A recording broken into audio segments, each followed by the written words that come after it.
Are you struggling with loneliness? Are you feeling isolated, rejected? Do you feel alone sometimes? And especially as men, and you don't have anyone to talk to? You're struggling with your own self-identity, mental confusion, or you're even already into it, you're already into the pornography thing, and that's how you're medicating, or you're struggling with alcohol, or you're struggling with just coping with life. It has become so overwhelming.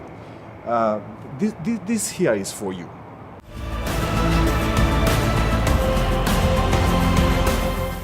Men talking with men. It's difficult. It's difficult. And you are talking about a safe space. Give us an exactitude of exactly how you deal with it. How, because as men, you realize we are slow learners.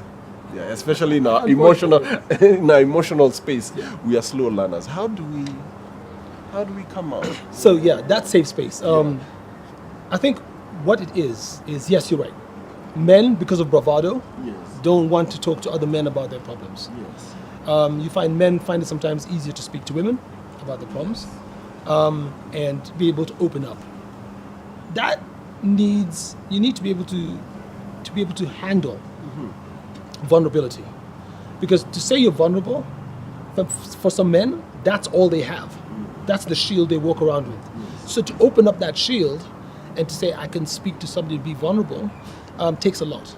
So when men tend to open up, it tends to be women. It now makes us start to think, okay, which other spaces can we create that vulnerable person can come out and say, look, this is me, I'm struggling, I need help. And the conversation again around that is that this whole thing of bravado is just false. Yes. If you think about it. It Nobody can have it all together all the time. All the time. And the more that narrative is put out as that's the reality, and the person who has put together all the time actually is not the norm, but the very, very small, minute space, then I think men will start to look and say, you know what, I can talk to this person about that. I can talk to that person about this and that. So there's a lot of nice Christian men groups that are coming up now. Yes. So I think is it Man Enough?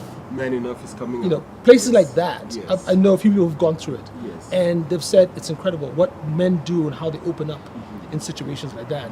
I think there needs to be more. Yes. I think there needs to be more. I think there needs to be more scattered around, where we're able to say, look, you know what? I can take off this armor. It doesn't mean I take it off and it's gone. I can put it back on, but I was able to help heal in this particular part. And we all know this old adage, problem half shared is half solved. Yes. It's real, especially when it comes to mental health.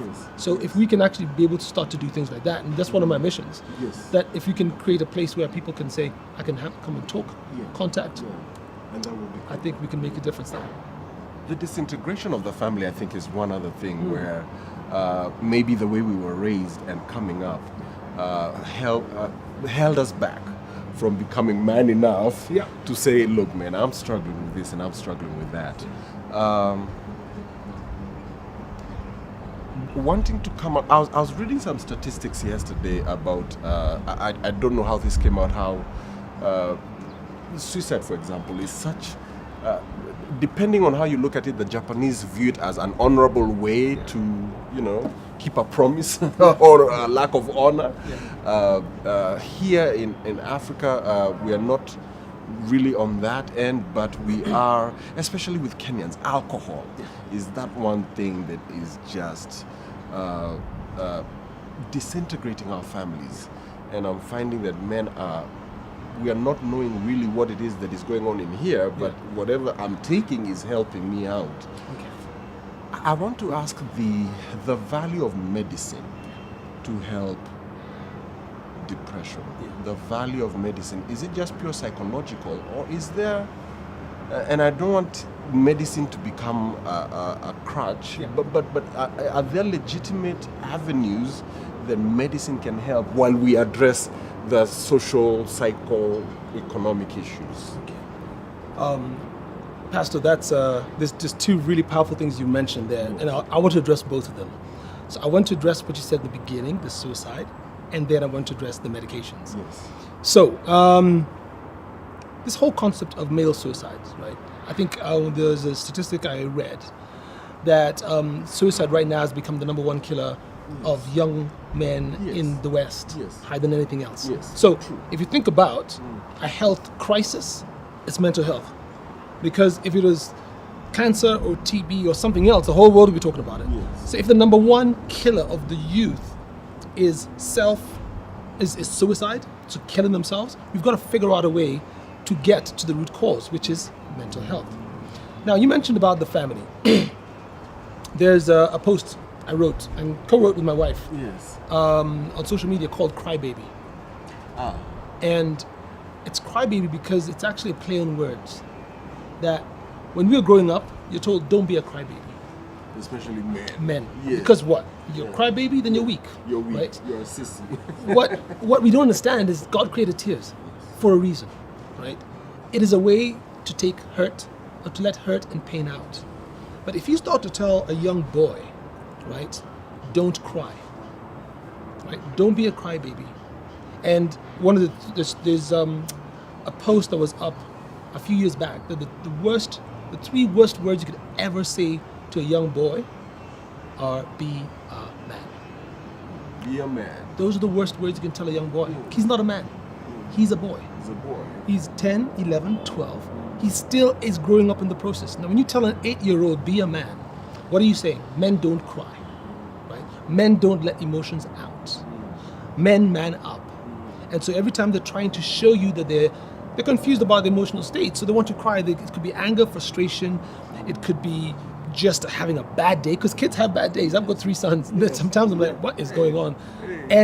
But if you don't let them express that, because sometimes they don't have the words. Tears sometimes are a sign of someone saying, I don't have the words to say what I'm saying, but this is how it comes out.